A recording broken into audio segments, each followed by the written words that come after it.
أعوذ بالله من الشيطان الرجيم. بسم الله الرحمن الرحيم. إذا وقعت الواقعة ليس لوقعتها كاذبة خافضة رافعة. إذا رجت الأرض رجا وبست الجبال بسا فكانت هباء منبثا وكنتم أزواجا ثلاثا فأصحاب الميمنة ما أصحاب الميمنة وأصحاب المشأمة ما أصحاب المشأمة والسابقون السابقون أولئك المقربون في جنات النعيم. سلة من الأولين وقليل من الآخرين على سرر موضونة متكئين عليها متقابلين يطوف عليهم ولدان مخلدون بأكواب وأباريك وكأس من معين لا يصدعون عنها ولا ينزفون وفاكهة مما يتخيرون ولحم طير مما يشتهون وحور عين كأمثال اللؤلؤ المكنون جزاء بما كانوا يعملون. لا يسمعون فيها لغوا ولا تأثيما إلا قيلا سلاما سلاما. وأصحاب اليمين ما أصحاب اليمين في سدر محدود وطلح منضود وظل ممدود وماء مسكوب وفاكهة كثيرة لا مقطوعة ولا ممنوعة وفرش مرفوعة. إنا أنشأناهن إنشاء فجعلناهن أبكارا غربا أترابا لأصحاب اليمين. سلة من الأولين وسلة من الآخرين. وأصحاب الشمال ما أصحاب الشمال في سموم وحميم وظل من يحموم لا بارد ولا كريم. إنهم كانوا قبل ذلك مترفين وكانوا يصرون على الحنث العظيم وكانوا يقولون أئذا متنا وكنا ترابا وعظاما أئنا لمبعوثون أو آباؤنا الأولون.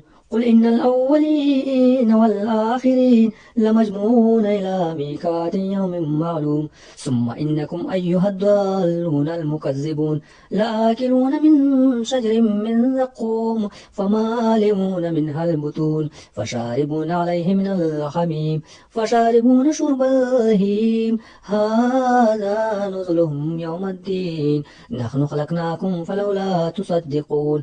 أفرأيتم ما تمنون أأنتم تخلقونه أم نحن الخالقون. نحن قدرنا بينكم الموت وما نحن بمسبوقين على أن نبدل أمثالكم وننشئكم فيما لا تعلمون. ولقد علمتم النشأة الأولى فلولا تذكرون.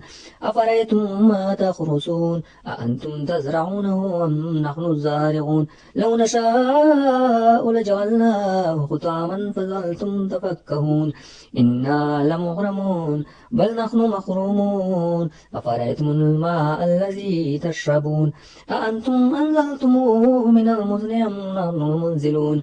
لو نشاء جعلناه أجاجا فلولا تشكرون.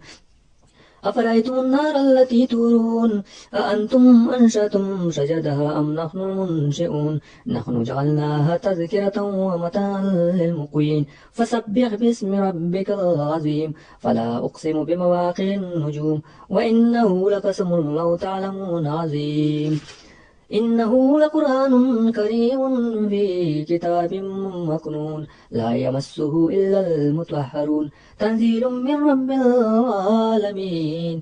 أفبهذا الحديث أنتم مدهنون وتجعلون رزقكم أنكم تكذبون. فلولا إذا بلغت الحلقوم وأنتم حينئذ تنظرون. ونحن أقرب إليه منكم ولكن لا تبصرون. فلولا إن كنتم غير مدينين ترجعونها إن كنتم صادقين. فأما إن كان من المقربين فروح وريحان وجنة نعيم. وأما إن كان من أصحاب اليمين فسلام لك من أصحاب اليمين. وأما إن كان من المكذبين الضالين فنزل من حميم وتصلية جحيم. إن هذا لهو حق اليقين. فسبح باسم ربك العظيم.